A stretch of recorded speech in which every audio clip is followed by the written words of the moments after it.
Hello, I'm Tony Davenport. This is Don Denniston, and we are back at the Driftwood job. We are to the final stages, so we just take it through the house and kind of show you what we've got.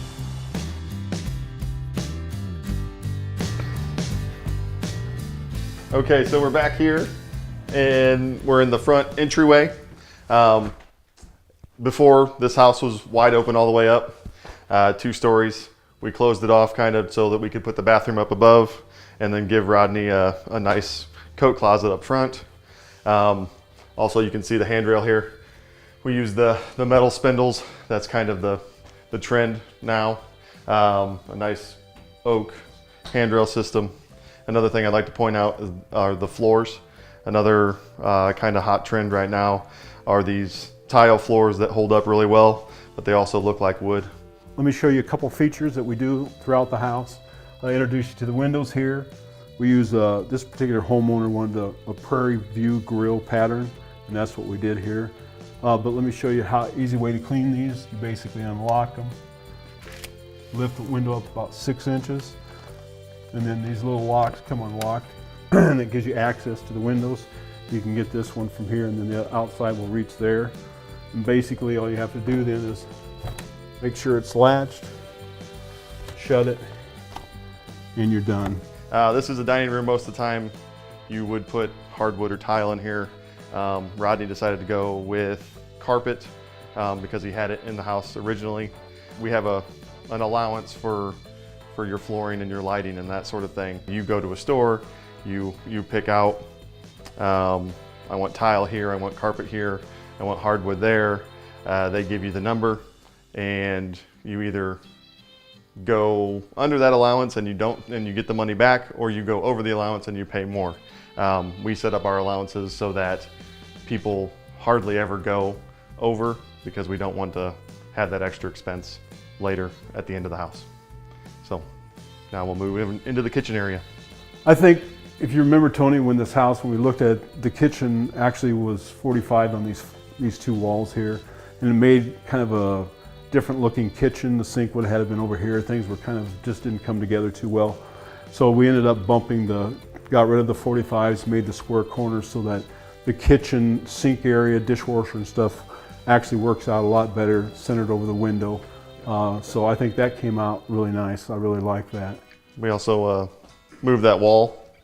This kitchen was in a little bit over there, and we were able to push that wall over with the rebuild to give that nice pantry space. And I really like the granite countertops that he ended up going with.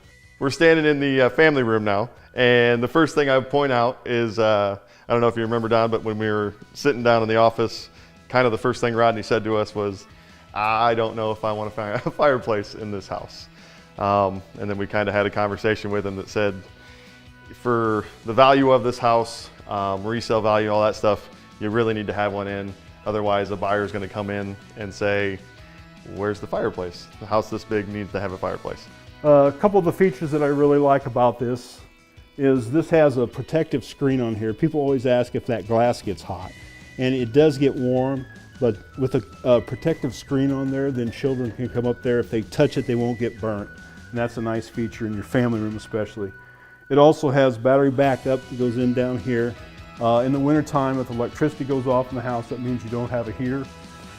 So it's a good thing. Then you can push the button and the battery will spark, and you can turn the fireplace on.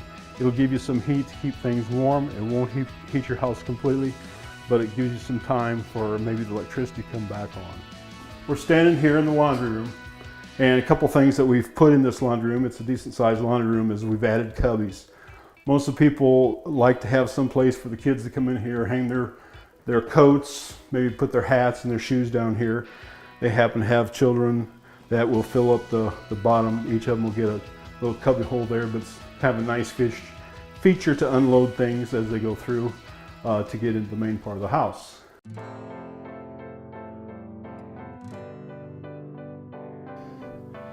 Now we're in the master bedroom, and yeah, this is a huge room.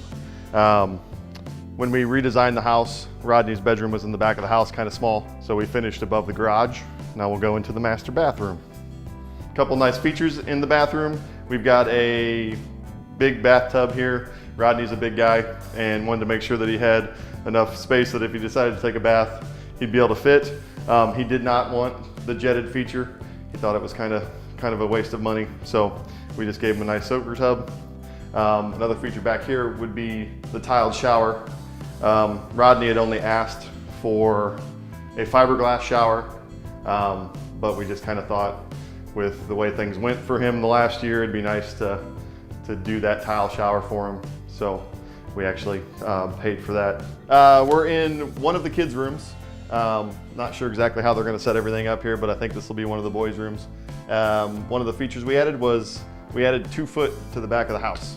The bedrooms originally were pretty small, so we thought an extra 2 feet would be good. Bathroom, we did in this case it'll be a Jack and Jack bathroom. I'm pretty sure both the boys will have these bedrooms.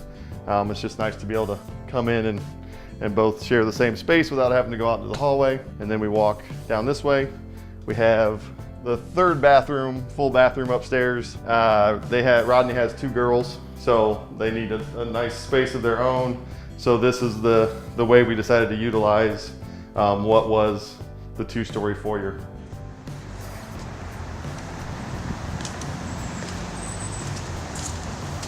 So as you can see, the house is pretty much finished.